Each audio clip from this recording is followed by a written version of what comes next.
Y esta charla que la comenzamos ahora también será amena con Marcelo Bogado, destacado antropólogo y docente, porque el sábado pasado fue el Día del Indígena Americano. Indígena americano, el indígena de todo nuestro continente americano. Así que 34 minutos de las 9, saludamos a Marcelo Bogado y lo recibimos con un fortísimo aplauso. ¿Cómo te va, Marcelo? A ver, buen día, ¿cómo Bruno? estás? Felices Pascuas, por un lado. Felices Pascuas también para vos. Estamos muy bien, estamos contentos de estar acá y también un poco tristes por la muerte del Papa. Así mismo, así mismo. Bueno, ¿vos seguías a veces al Papa? Sí, solía escuchar a veces sus mensajes. Solía escuchar. Solías escuchar, ¿así? ¿Y qué te pareció el Papa en línea genérica, como un seguidor de él, digamos? Y en líneas generales tuve la impresión, así como mucha gente, de alguien que quiso renovar un poco la posición de la Iglesia en el mundo en el que vivimos. Y tal vez con algunas posiciones un tanto polémicas, ya que su antecesor era un poco más conservador, ¿no? Sí. Y Benedicto XVI. Y el Papa Francisco se salía un poco del protocolo a veces, ¿verdad? Tal vez algo que le caracterizaba como argentino también, ¿verdad? No, está bien. Y como jesuita, ¿verdad? Sí, claro, los jesuitas también tienen una línea un poco heterodoxa en la iglesia, ¿no? Bueno, y el Papa Francisco ha expresado repetidamente su apoyo y reconocimiento a los pueblos indígenas, entre paréntesis, destacando su importancia y la necesidad de proteger sus derechos y su cultura. Ha llamado a escuchar sus voces, aprender de sus conocimientos ancestrales y atávicos y reconocer su valor en la sociedad. Asimismo, el Papa Francisco ha denunciado las amenazas a sus derechos, como el acaparamiento de tierras y la degradación de sus medios de vida. Justamente pidió perdón también el Papa Francisco por el mal cometido por cristianos contra los pueblos indígenas, la destrucción cultural y la asimilación forzada. A pesar de mostrarse más progresista que sus antecesores, el papado de Francisco también estuvo marcado por varios retos y por posturas más tradicionales, como bien decía aquí nuestro invitado Marcelo Bogado. Uno de los grandes desafíos que tuvo que asumir como pontífice fue el importante historial de abuso infantil en la Iglesia Católica, y condena el acaparamiento de tierras y otras amenazas el Papa Francisco. ¿Cómo está el mundo indígena? El sábado fue el Día Mundial, ¿verdad?, de los indígenas. Sí, del indígena americano. Del indígena americano. ¿Y cuál es el significado de ese día? ¿Y por qué ese día? ¿Y qué trasunta a partir de ese día? Sí, en el año 1940, en esa fecha, 19 de abril, se hizo una reunión en México, un congreso indigenista americano, y a partir de esa fecha se instituyó esta fecha como Día del Indígena Americano. Y desde esa fecha, desde 1940 hasta ahora, digamos que cambió bastante la posición de los gobiernos de nuestra región con respecto a las políticas indigenistas. En aquel entonces, por ejemplo, ser indigenista, o sea, lo que se entendía como política indigenista era justamente una política asimilacionista. O sea, que los indígenas tienen que blanquearse, digamos, mal y pronto, o tienen que civilizarse o cosas por el estilo. Y esa posición hoy en día cambió y es más bien de respeto hacia sus particularidades. Es al revés, porque ellos eran dueños de todas estas tierras. Ellos estaban acá en este continente llamado América. Fueron sus primeros habitantes. Y la gente que vino de Europa como que se metió de contramano y empezó a hostigarlos, a perseguirlos y a tratar de cambiarlos respecto a la fe que ellos tenían y a sus creencias, etcétera, etcétera. ¿Fue así? Sí, así mismo, pero si es que hacemos un balance de la historia de la humanidad, ese tipo de cosas sucedieron siempre. Justamente ahora, no sé si te enteraste, Bruno, que cuando asumió la presidencia Claudia Sheinbaum en México, hubo unos dimes y diretes con el gobierno de España sobre esta cuestión de si España debería pedir perdón o no a México. Y ahí justamente la posición del gobierno de España fue que si es que vamos a irnos a pedir perdón, los franceses deberían de pedirnos perdón porque nos invadieron en el siglo XIX. Y así, o sea, la historia de la humanidad está llena de ese tipo de cosas. Obviamente que mirando con los lentes actuales, hay que reconocer los errores del pasado, como lo que hizo el Papa Francisco, que vos acabaste de mencionar, esta cuestión de el mea culpa con respecto a cómo actuó la Iglesia con los pueblos indígenas. ¿Y cuál es la historia de los pueblos indígenas en América? Vos tenés así, sucintamente, nomás una cosa rápida, superficial, si se quiere. ¿Cuál es esa historia? ¿De dónde parte todo esto? Y bueno, se tiene el famoso hito de aquella llegada a América por el estrecho de Bering y todo eso, pero también hay una cosa que es muy llamativa con respecto al esquema de la historia universal o mundial que tenemos, que generalmente se toma como la historia de Europa y el resto del mundo entra en la historia universal recién cuando entra en contacto con Europa, ¿no? Entonces... En 1492. Claro, en ese esquema, entonces América entra en la historia universal recién cuando llega Colón a América. Cuando aparecieron los europeos. Cosa que no es así, ¿no? Claro, por supuesto. Y todas esas civilizaciones precolombinas, esas civilizaciones no tienen historia, no hay historia ahí para esas civilizaciones precolombinas, digo. Sí, por supuesto que hay. Por un lado, si bien es cierto que no existen tal vez textos donde se narre la historia, pero existen tradiciones orales y en el caso de ciertas civilizaciones como la de México o Perú, sí tenían, por lo menos en el caso de México, tenían escritura, ¿no? Y tenían incluso un tipo de enseñanza como universidades, diríamos nosotros, en la cual estudiaban ahí los jóvenes nobles. Y ahí también había toda una transmisión de conocimientos y historia y demás.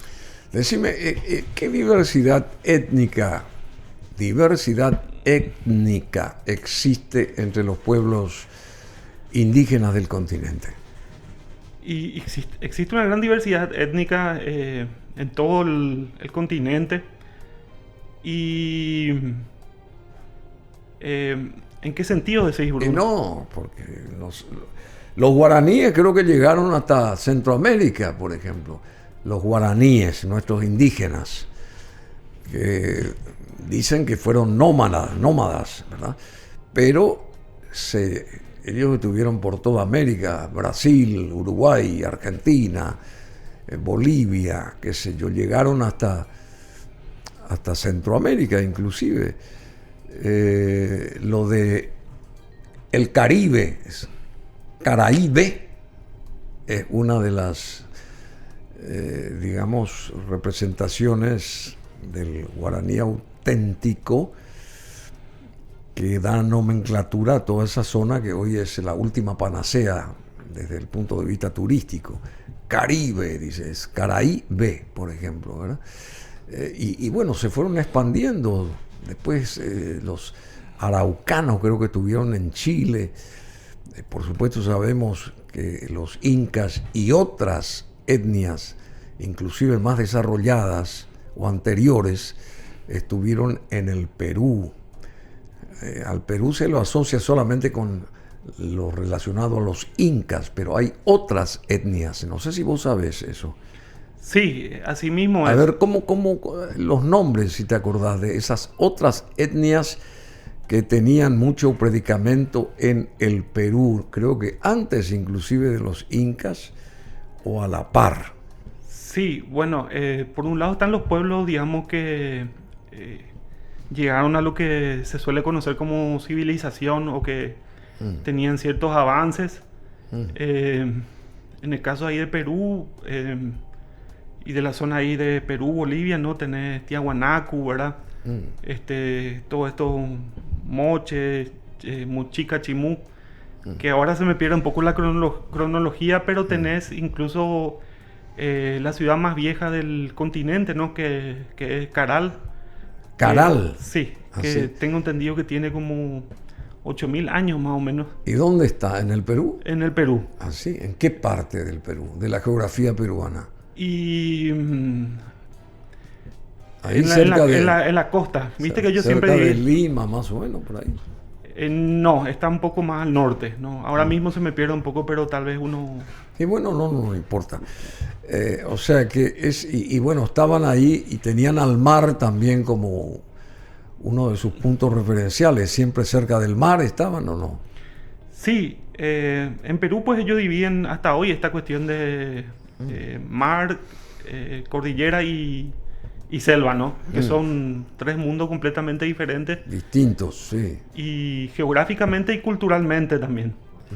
Incluso con respecto a los pueblos amazónicos, muchos de ellos no pudieron ser dominados por los incas. Los incas eran un imperio que buscaban someter a los demás como el imperio romano, por ejemplo, pero sin embargo ellos no podían contra estos pueblos amazónicos que eran pueblos guerreros y eran tal vez inferiores numéricamente, pero por la geografía y demás no pudieron dominarles. Estas imágenes espectaculares de la zona de Machu Picchu, que es, a mi entender, una de las maravillas del mundo, sigue siendo, por supuesto, y todo el mundo que va o que viene a América o que va al Perú específicamente, lo primero que hace es llegarse a esta altura o a este sitio que es paradisiaco.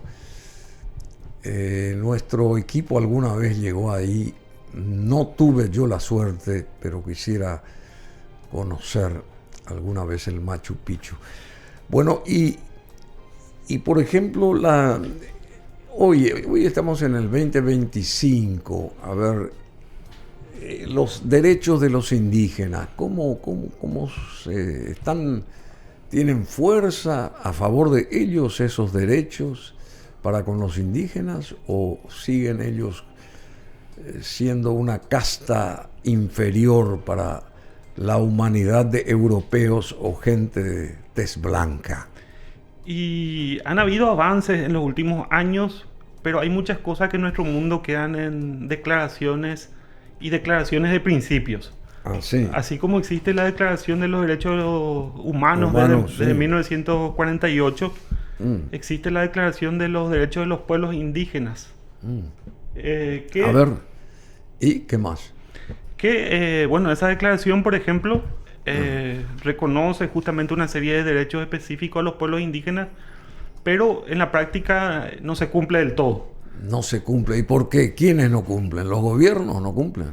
Sí, bueno, lo que pasa es que, vos sabés, Bruno, que vivimos en un mundo que, así como estuvimos hablando de los errores del pasado de la Iglesia Católica, las organizaciones, bueno, las estructuras sociales del pasado, si bien están cambiando de a poco, existen cosas que se van, a través del tiempo se van, ¿cómo se podría decir? Se van... diluyendo. No, continúan, ¿no? De alguna manera u otra. O sea, sí. Como por ejemplo se erradicó la esclavitud de la población negra ya hace 200 años o más en casi todo el mundo.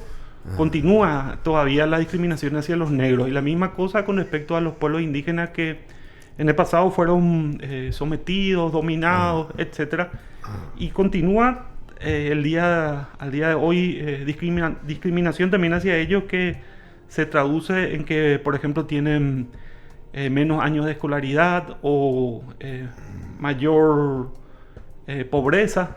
¿Y nosotros cómo estamos acá en Paraguay? ¿Paraguay cómo está respecto a sus habitantes indígenas o aquellos de los pueblos originarios? ¿Cómo estamos nosotros? Y estamos avanzando hacia... avanzando hacia la catástrofe. ¿Hacia dónde estamos? Y estamos avanzando de a poco. ¿Estamos tratando de cuidar a nuestros indígenas o cómo es el asunto? Resulta ser que el Estado paraguayo tiene múltiples cabezas, ¿no? Sí, sabemos. Entonces, es una suerte de medusa. Sí. Entonces, con una cabeza, el Estado paraguayo está haciendo cosas buenas, políticas públicas a favor de los pueblos indígenas, y con otra cabeza hace un desalojo, por ejemplo, a una comunidad indígena a partir de un título de propiedad falsificado, donde se le coimea a un fiscal para que haga un procedimiento rápido, y se va a la policía y le desaloja a una comunidad de su propia tierra. De su propia tierra, sí. Y esas son cosas que continúan pasando a día de hoy, Bruno, en nuestro país. Y eso no hay atisbo de que se revierta. ¿Hay posibilidades o no? Y bueno, ¿Hay algún atisbo? ¿Hay alguna señal de que nosotros tenemos que tener mayor conciencia respecto a nuestros habitantes originarios? Y yo pienso que más que nada la fuerza de la opinión pública, de espacios como los tuyos, de gente que influye en la opinión pública, que pongan las pautas sobre ciertas cosas que no deberían de ser permitidas a esta altura del campeonato. Como esto que te mencioné. Por ejemplo, en la Constitución Nacional se habla de que los pueblos indígenas tienen derecho a tierra en cantidad y calidad suficiente para vivir según su forma de vida tradicionales. Y que el Estado le tiene que proveer de esa tierra según la ley 904, por la cual se creó el INDI.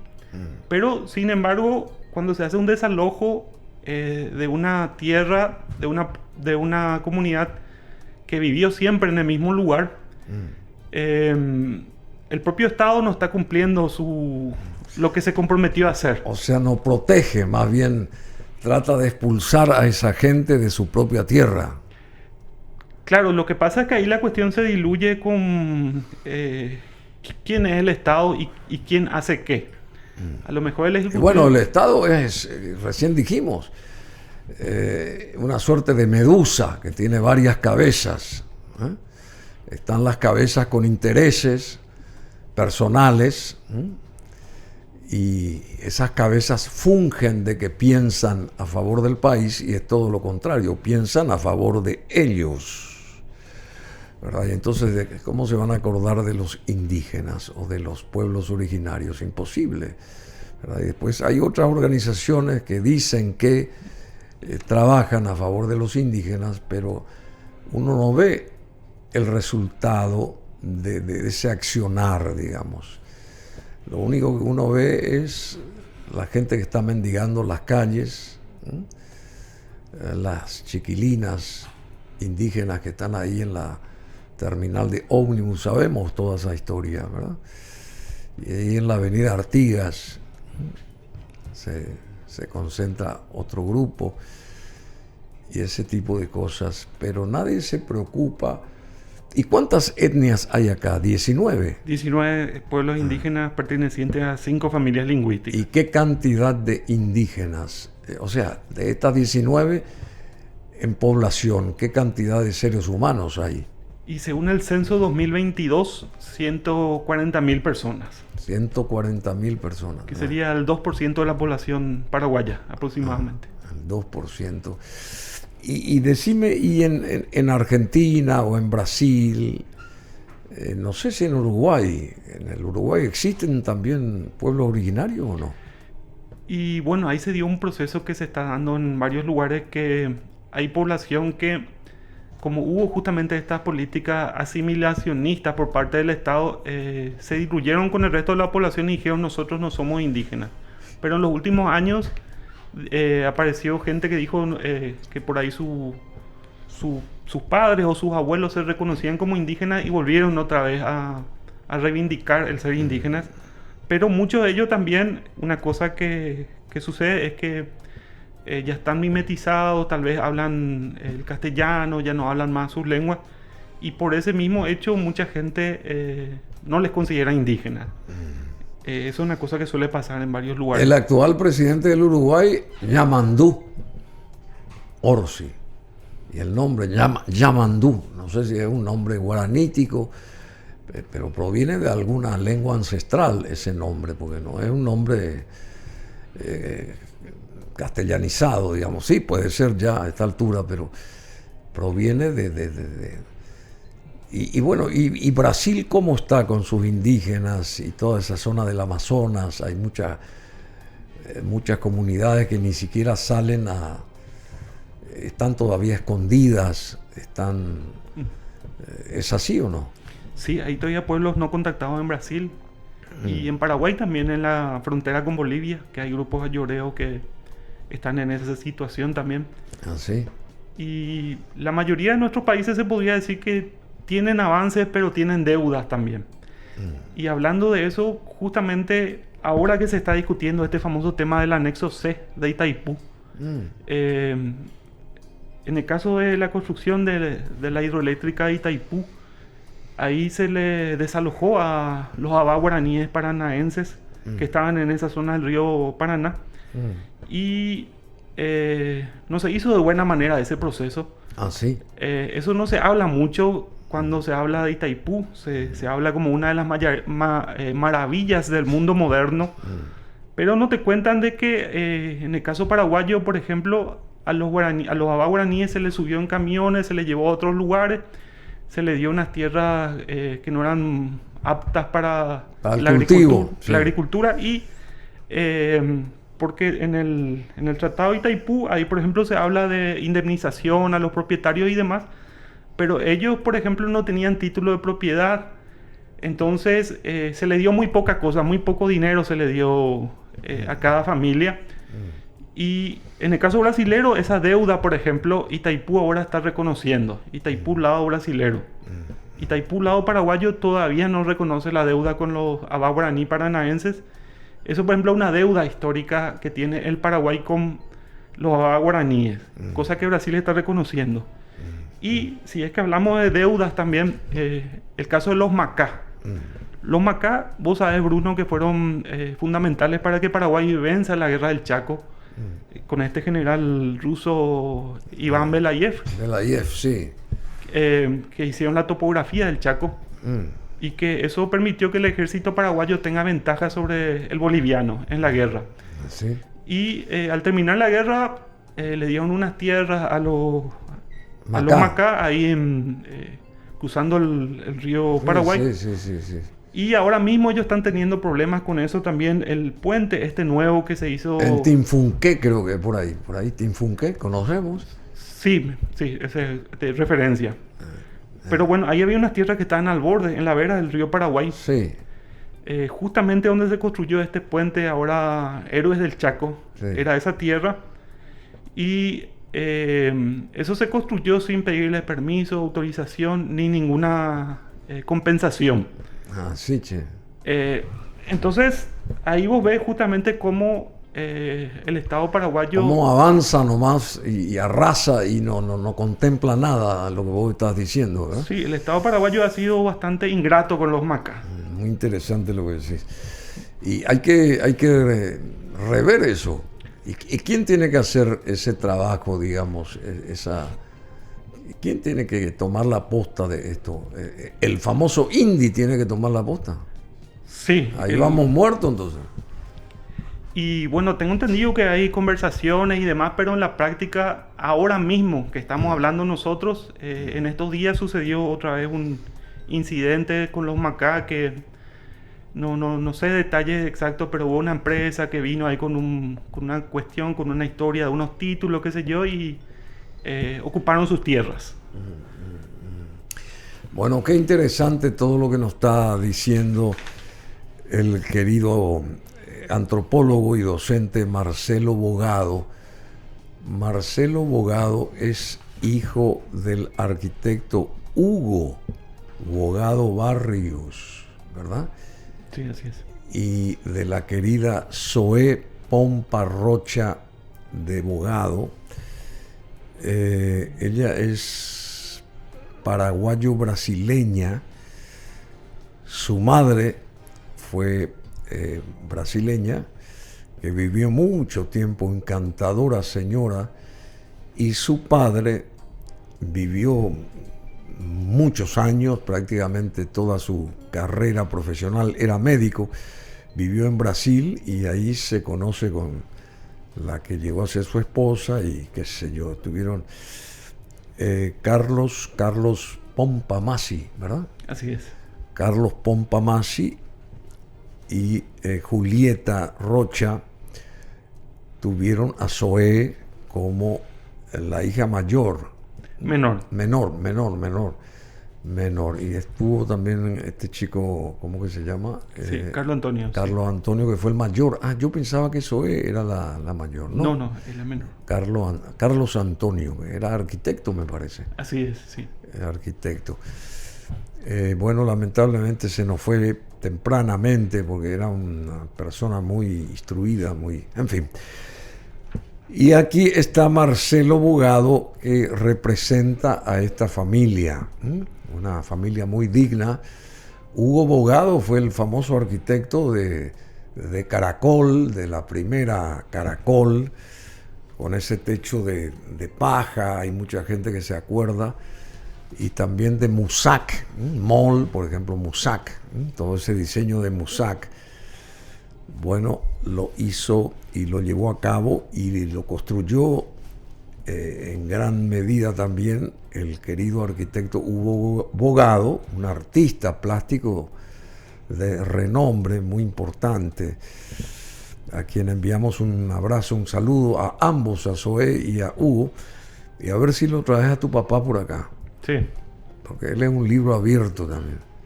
Así es. Y bueno, y me acuerdo que colaboró con nosotros, creo que ese fue el primer Caracol, y creo que fue diseño de Hugo Bogado. Y él es primo hermano de Benjamín Fernández Bogado también, entre paréntesis, ¿verdad? Así es. Bueno, así que un abrazo a todos ellos. Bueno, el sábado 19 fue el Día del Indígena Americano y estamos nosotros repasando así rápidamente, someramente, sobre el particular. La población aproximada de indígenas en América es de 50 millones de personas. La población aproximada de indígenas en el continente americano es de 50 millones de personas o seres humanos, y lenguas, más de 800 lenguas indígenas se hablan en América. 800 lenguas indígenas. La tasa de pobreza en comunidades indígenas es del 25 al 40%. Terrible es esto. Tasa de pobreza de comunidades indígenas entre el 25 y 40%. Analfabetismo, tasa de analfabetismo entre indígenas es de 20 al 40%. Y esperanza de vida, o esperanzas de vida, de 5 a 20 años menos que la media nacional en muchos países. 5 a 20 años menos que la media nacional en muchos países. ¿Y por qué se da esto? Y a ver, vamos, Marcelo, vamos. ¿Por qué se da esto? Bueno, antes que nada, diríamos hoy en día discriminación estructural, ¿no? Que se traduce, entre otras cosas, por la mortalidad infantil, ya que si hay una alta mortalidad infantil, desciende la población. La esperanza de vida, ¿no? La esperanza de vida, sí. Y bueno, eso tiene que ver justamente con estas cuestiones del pasado. A ver esas imágenes, a ver si ponen esas imágenes. Y después, ¿qué más, Marcelo? A ver. Y justamente la cuestión es que... Acércate al micrófono. La cuestión es que estas condiciones de vida que son desiguales son resultado de siglos de que fueron postergados por el resto de la población y que deben de tomarse medidas para corregir eso. Justamente ese es el ánimo de la Constitución Nacional en su capítulo 5 sobre los pueblos indígenas. ¿Vos estás en una organización que está tratando de revertir esto o no? Ahora mismo no.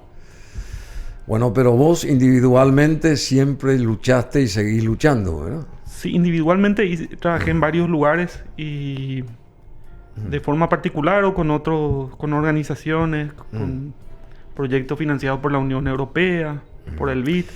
Bueno, y acceso a la salud, ¿tiene esta gente o solo el 50%, al parecer, de las comunidades indígenas tiene acceso adecuado al servicio de salud? Solo el 50%, ¿es así?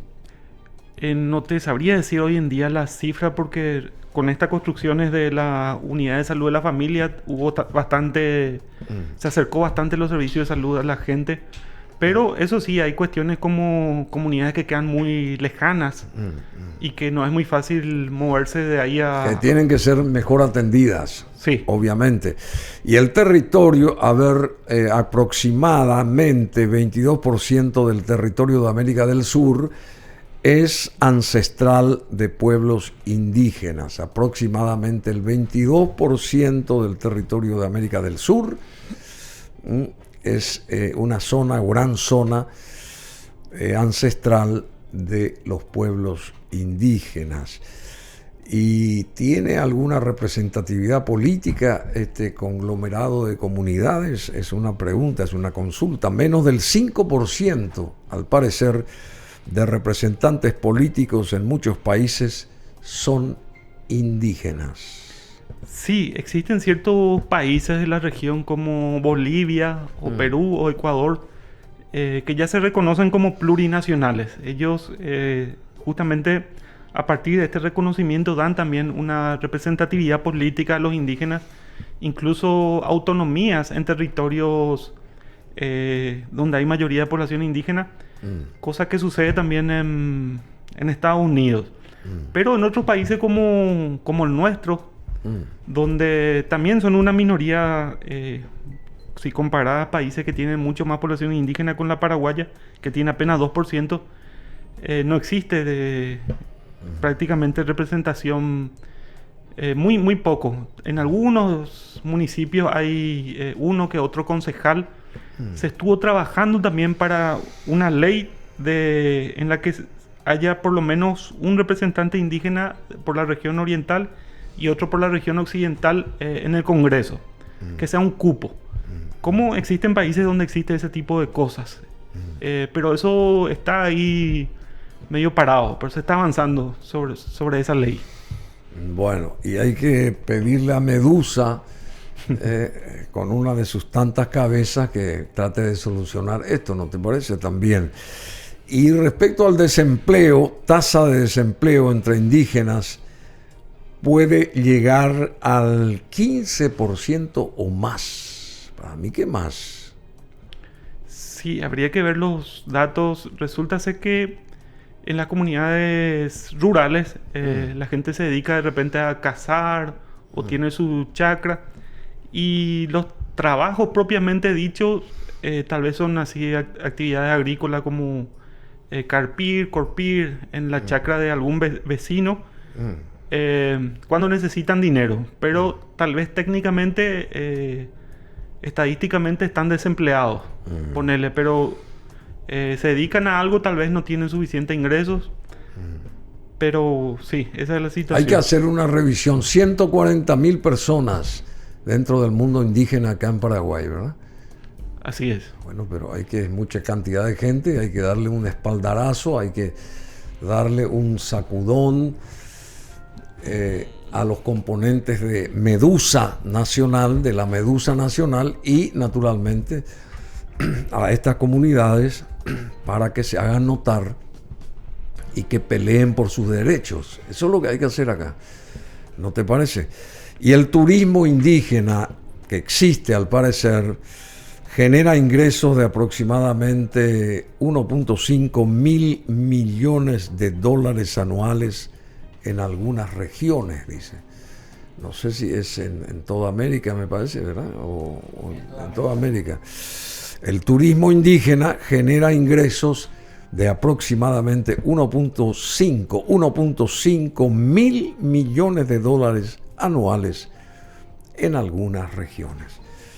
Bueno, y acá también utilizan a los indígenas como parte del turismo, pero se van los turistas y de vuelta al corralón a los indígenas y nadie se ocupa de ellos, ¿verdad? Porque yo siempre manifesté de qué lindo sería tener un pueblo indígena acá, un pueblo organizado, ¿verdad?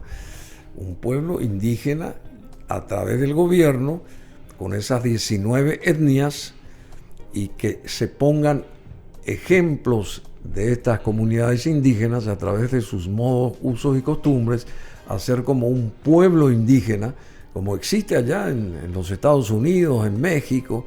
Entonces van los turistas exclusivamente a ver cómo ellos se mueven cotidianamente, sus trabajos, el resultado X de esa población, y eso mismo hacer acá, pero no solamente para el turismo, en la realidad. Entonces uno le da trabajo a esa gente, se esfuerza a esa gente, se supera a esa gente, y de paso, cañazo, se hace turismo. ¿Qué te parece? Sí, me parece una idea muy buena. De hecho, que habría que potenciar lo que ya existe. Por decirte... ¿Y qué existe?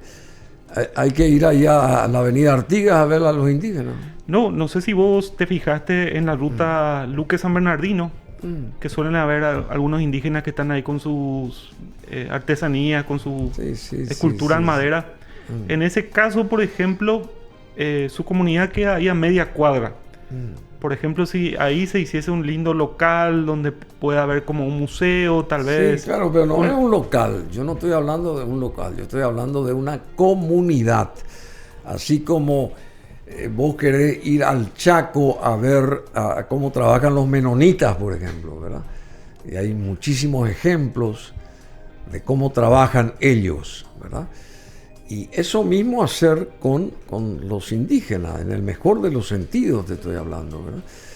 Para potenciar eso, o en Colonias Unidas, allá en Itapúa, por ahí, la gente que uno ve, que la gente se mueve, y ahí hay hoteles, hospedajes, esto, lo otro, y eso mismo hacer en nuestro territorio, potenciando a nuestros aborígenes, digamos, a nuestros pueblos originarios, y destacándonos entre los países americanos de que estamos dando un paso certero a favor de los indígenas. Eso es lo que yo estoy queriendo decir.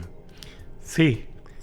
Yo creo que habría no es una limosna o un caramelito. Yo no hablo de eso, justamente para erradicar todo eso, para hacer algo mucho más efectivo, mucho más fortalecido, ¿verdad?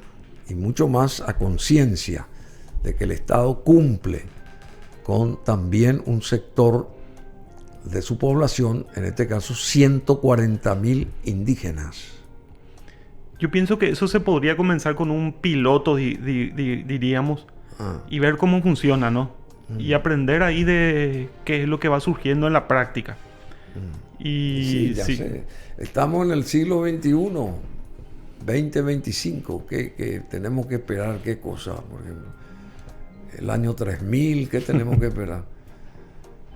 Bueno, vos tenés muchas ganas de eso, de luchar y de estar siempre, digamos, teniendo a los indígenas como la meta. poblaciones indígenas, comunidades indígenas que tienen que ser revalorizadas. Y esa también es nuestra misión, querido Marcelo Bogado, así que destacadísimo antropólogo y docente, hace poco presentó su libro, ¿verdad? Fue muy concurrida esa presentación. Sí, para lo que son los eventos culturales, sí, digamos. ¿Qué quiere decir eso, más lo que son los eventos culturales? ¿Tirás para abajo ya los eventos culturales? No, es que a la gente le gusta ir a la cancha y cosas así, pero a un lanzamiento del libro no tanto, ¿no? No tanto. Pero bueno, hay que continuar, querido Marcelo. ¿Ok? Sí, así es. No sé, lo que quiera decir, acá tenés una cámara. Bueno, yo con respecto a los pueblos indígenas del Paraguay... Lo que quiera decir, acá tenés. Lo que yo quisiera decir es que mucha gente en nuestro país tiene la idea de que los indígenas son seres del pasado, y no es así. Son pueblos contemporáneos, actuales. Son seres del pasado, muy bien dijiste. Modernos. Incluso hay gente que dice nuestros ancestros, ¿no? Al referirse a los indígenas actuales. Como que ya fueron, no sé, claro. Y por otro lado también la cuestión de que hay mucha gente que cree que la situación de los indígenas del Paraguay pasa por lo que ven, digamos, de negativo. Por ejemplo, mujeres y niños mendigando en las calles. Y eso no es la situación de todas las comunidades. Eso sucede, es algo que está pasando y que en todo el país no está pasando eso. Hay comunidades que están mejor, otras que están peor. También hay una cuestión que hay que tener en cuenta, es que hay ciertos líderes que son, digamos, bandiditos, se aprovechan. Y que eso también es una cosa que pasa, pero no porque haya líderes que son bandidos, eso quiere decir que aquellos que no son, no merecen vivir dignamente, o que hayan políticas públicas para ellos que mejoren sus condiciones de vida. Hay cuestiones que hay que hacer, como por ejemplo, si hablamos justamente de esta cuestión de la mendicancia de mujeres con niños, que es una situación que se ve bastante, incluso drogadicción de jóvenes, adolescentes, niños, incluso prostitución. Hay cosas ahí bastante preocupantes que tal vez no se está tomando el abordaje necesario y el adecuado. Sobre todo por una cuestión muy elemental, que es que muchas veces las instituciones públicas tienen una visión de que saben lo que hay que hacer. Y tal vez lo que hacen no es lo que hay que hacer, porque no le preguntan a la gente cómo ellos quisieran que se hagan las cosas. Por decirte, esta cuestión de las mujeres que salen a mendigar con los niños, por ejemplo, hacen eso porque no están teniendo condiciones para que ellas mismas puedan generar ingresos que le permitan no hacer eso. Y ellas ya saben lo que quieren hacer, ya tienen experiencia, pero no están teniendo el apoyo para hacer eso que saben que podrían hacer, y por eso mendigan. Por ejemplo, por darte un ejemplo, incluso ahí hay una cuestión, el programa Abrazo, que es este programa de erradicación del trabajo infantil. Si se hacía algunas pequeñas modificaciones con estas mujeres que van a mendigar en los semáforos con sus hijos, tal vez se podría erradicar esta práctica. Pero no se hace. Y bueno, hay que buscar de que se haga. Simplemente, Marcelo Bogado, el 19 de abril, el pasado sábado fue 19 de abril, se hizo un llamado al Estado paraguayo a asumir con políticas públicas adecuadas, bien financiadas y construidas participativamente,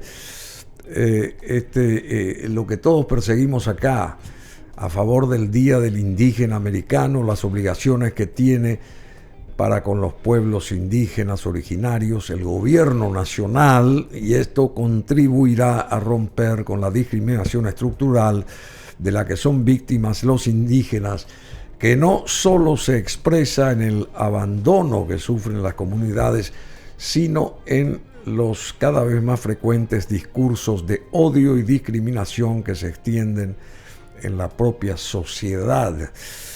Saludamos entonces a todas esas, desde aquí, a todas las comunidades y pueblos indígenas que con valentía, con coraje y dignidad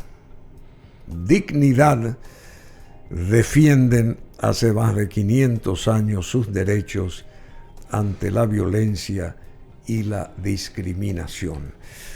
El que escribió la historia, que son europeos, o aquellos que escribieron la historia, descubrieron que los indígenas aparecían por primera vez en 1492, que antes no existían los indígenas, pero como llegó Colón, los españoles, los portugueses y qué sé yo, entonces ahí se hizo la luz.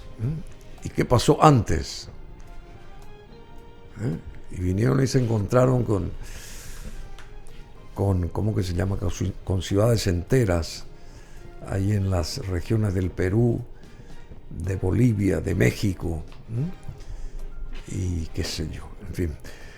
Bueno, muchas gracias, Marcelo Bogado, pero nadie cuenta eso, o no quieren contar, no quieren contar. Y acá en Paraguay tenemos que perseguir ese objetivo de hacer una gran comunidad con un muestreo de las 19 etnias que tiene nuestro país para la gente de este territorio y gente que pueda llegar de afuera también a querer compenetrarse con nuestra historia moderna y actual también de aquellos antepasados nuestros.